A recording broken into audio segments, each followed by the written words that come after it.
Okay, apparently today is my day for all the failed people in the whole world to come up to me. Now, for some reason, after the incident at the grocery store with the boy calling me ma'am, I think it's going to be a smart idea to take Elizabeth to the haunted house, which stays open like forever, I think. And so I take her to the haunted house. Pardon me.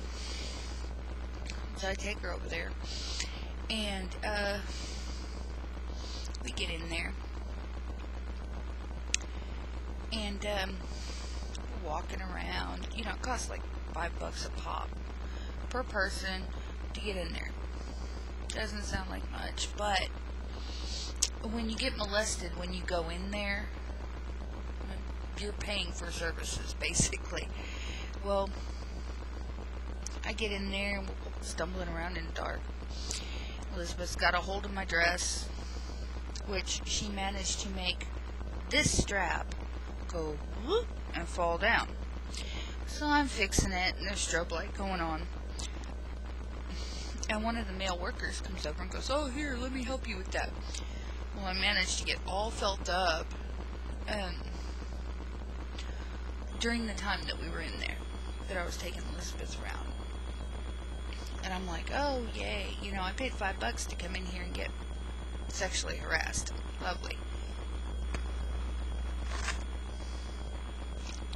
And I get out, and I go to the manager of the haunted house, and I tell him what's going on. And he looks at me, he looks me up and down, and looks at me and goes, "Well, you should have wore something that covered more." And I went, "Excuse me? I've seen girls in here with belly shirts, no bras, you know." And so we're sitting there, and I'm just like, oh my God. So, you know, I don't think of myself as a beauty queen by any stretch of the imagination. And he's like, "Well, you should cover them up if you don't want them touched." And I said, you know, looking is fine, but touching is another matter.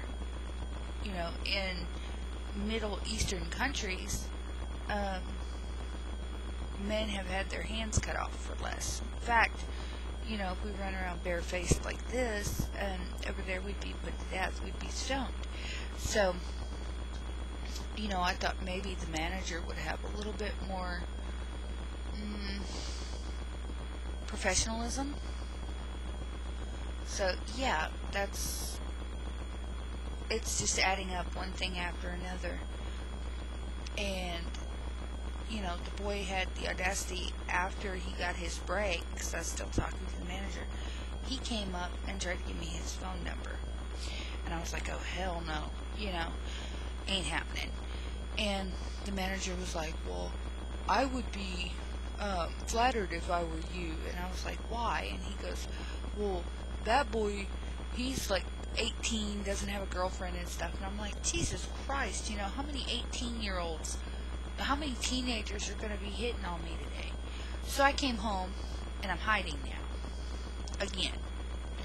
So don't be surprised if I make another video ranting about the male hormones when they're teenagers. But, you know, what can I do other than slap their hands, apparently. But, alright, I'm going to quit bitching, I promise. And I'm going to go on and get me a bowl of ice cream and hope that helps. And pretend that teenage boys don't exist. Talk to you guys in a little bit. I'm sure, because I got to go back to the grocery store. I forgot butter. So I'll talk to you guys later. Bye.